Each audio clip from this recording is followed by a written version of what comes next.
Beberapa hari ke depan, masyarakat akan mulai mudik Lebaran. Jutaan orang melakukan perjalanan dari Jakarta menuju berbagai kota di Pulau Jawa, bahkan ke berbagai kota lain di seluruh Indonesia. Seperti tahun-tahun sebelumnya, arus mudik selalu dibayangi aksi-aksi kriminal. Aksi kriminal yang paling sering menimpa pemudik adalah hipnotis, juga pembiusan. Tidak heran jika Polda Metro Jaya juga polda-polda lain mengimbau masyarakat lebih berhati-hati. Aksi kriminal dengan modus hipnotis di tahun-tahun sebelumnya kerap menimpa pemudik saat di stasiun, terminal, di kereta api, atau di angkutan umum lainnya. Kejahatan hipnotis tidak hanya menimpa pengguna angkutan umum. Menurut Direktur Reserse Kriminal Umum Polda Metro Jaya, Komisaris Besar Polisi Krisna Murti, komplotan kejahatan hipnotis juga mulai membidik pemudik yang menggunakan kendaraan pribadi seperti sepeda motor ataupun mobil. Meski polisi membuka banyak posko pengamanan saat arus mudik dan balik, namun pemudik sebaiknya menyiapkan langkah pencegahan dengan mengenali modus-modus kejahatan hipnotis. Seperti jangan mudah percaya dengan orang yang baru dikenal di perjalanan dan menghindari tawaran makanan dan minuman dari orang-orang asing.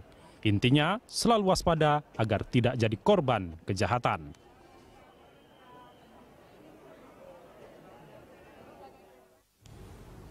Awas hipnotis saat mudik, itulah tema dialog kita pagi ini. Untuk membahasnya di studio telah hadir profesional hipnoterapis Pak Ojat Sudrajat, dan melalui sambungan telepon ada Kombes Muhammad Iqbal, Kabid Humas Polda Metro Jaya.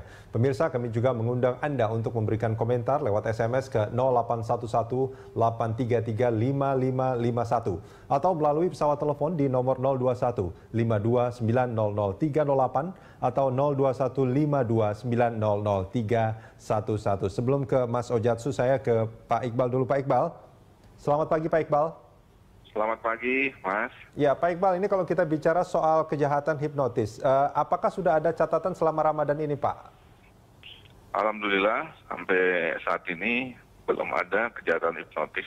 Modus ya, dengan modus hipnotis itu.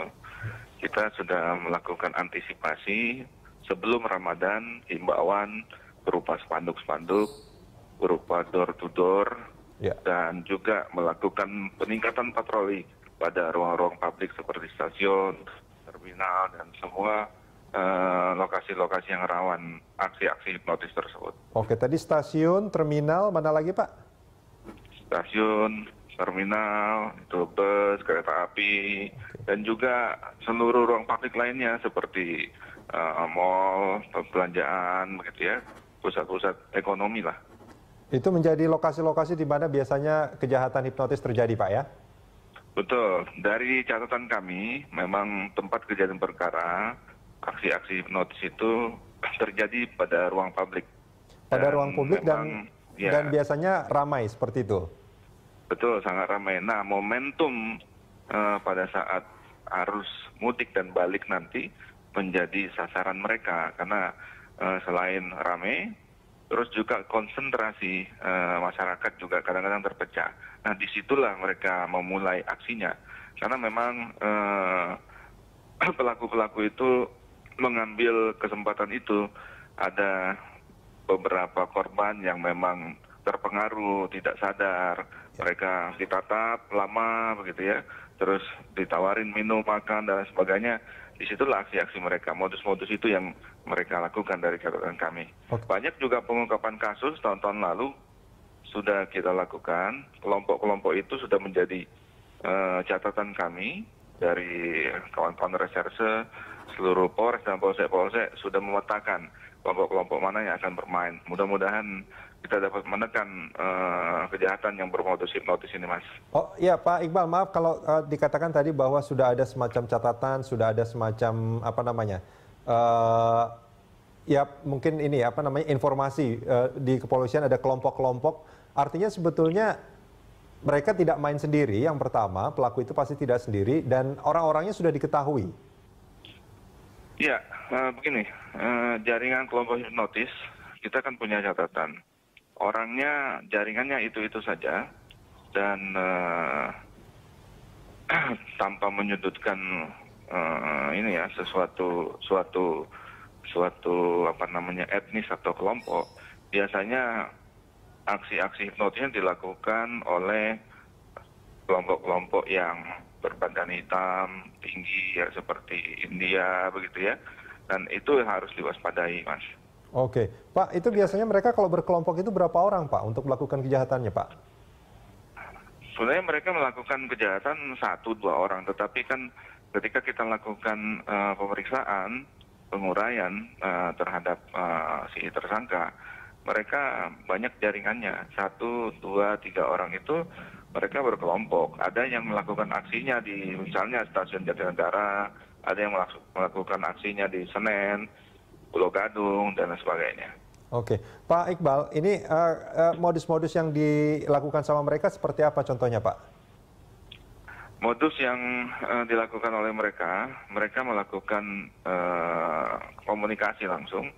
Mereka memilih sasaran yang terlihat bingung, tergopoh-gopoh, dan biasanya sasarannya lemah, misalnya ibu-ibu gitu ya. Ibu-ibu membawa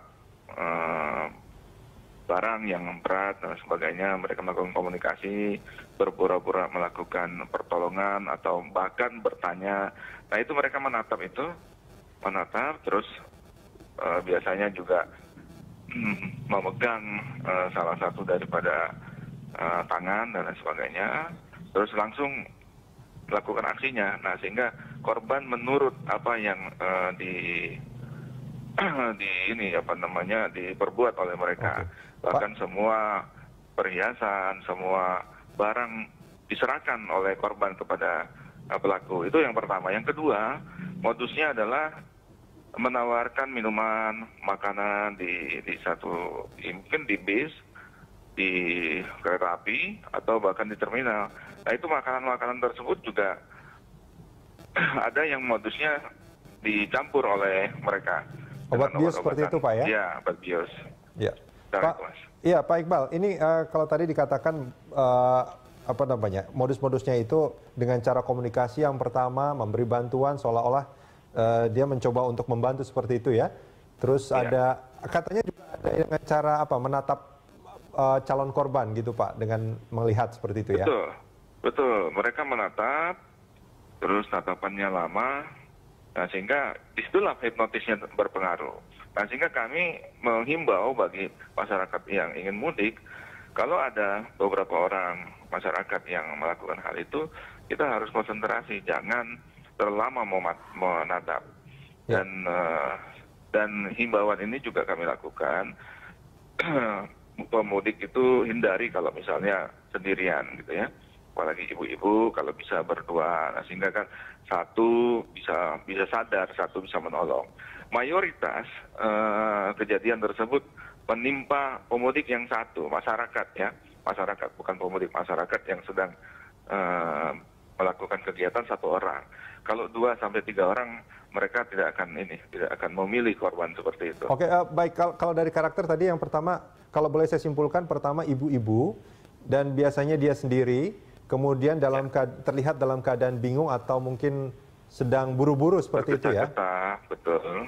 Membawa barang-barang yang katakanlah terlalu banyak ya, terlalu berat. Oke. Tidak efektif kalau satu orang, itu yang mereka pilih. Ada karakter lain, Pak, yang mungkin juga menjadi target korban, Pak? Selain itu juga perhiasan, terus sangat menonjol, terus alat komunikasi sangat menonjol. Maka dari itu kami selalu menghimbau kepada masyarakat untuk meniadakan kesempatan.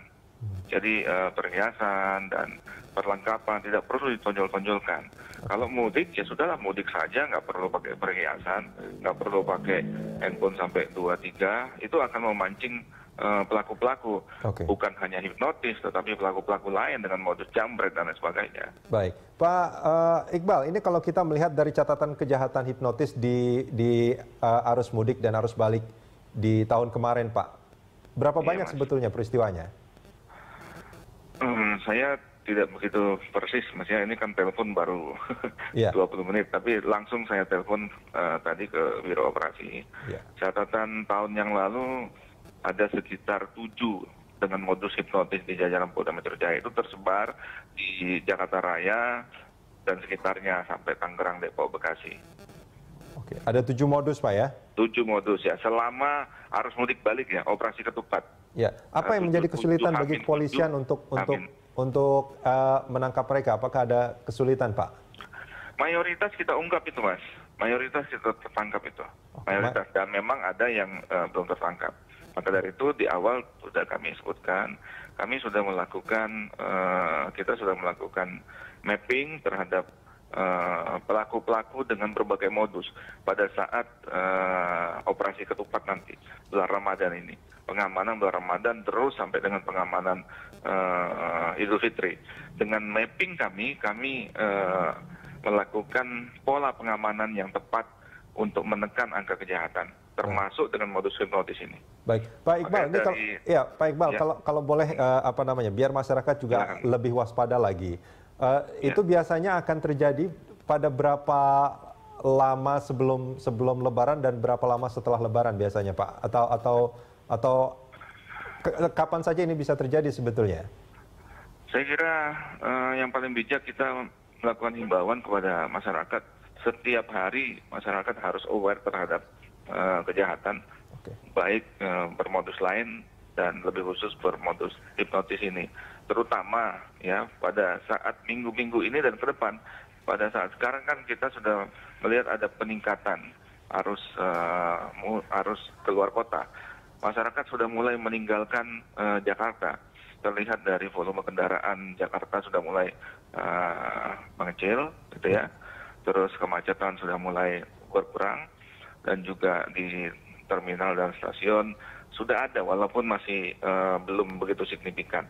Nah, nanti mulai minggu depan itu memang volume masyarakat mudik yang menggunakan jasa kereta api, bis, dan pesawat di terminal, di stasiun dan sebagainya, itu akan lebih meningkat. Nah, kami Polda Metro Jaya menghimbau kepada masyarakat, momentum inilah yang digunakan oleh pelaku-pelaku kejahatan, karena memang momentum ini paling rawan dan paling mudah dilakukan oleh mereka. Maka dari itu, Polda Metro Jaya dan segenap instansi terkait maksimal melakukan pengamanan, menyampaikan himbauan dalam berbentuk spanduk dan menyebar seluruh anggota, tetapi juga masyarakat mohon partisipasinya, mohon waspadanya, kepeduliannya untuk menangkal aksi kejahatan ini semua. Pak Iqbal, terima kasih banyak sudah bersama kami di Dialog Pagi. Pemirsa, dialog akan kita lanjutkan usai jeda sesaat lagi.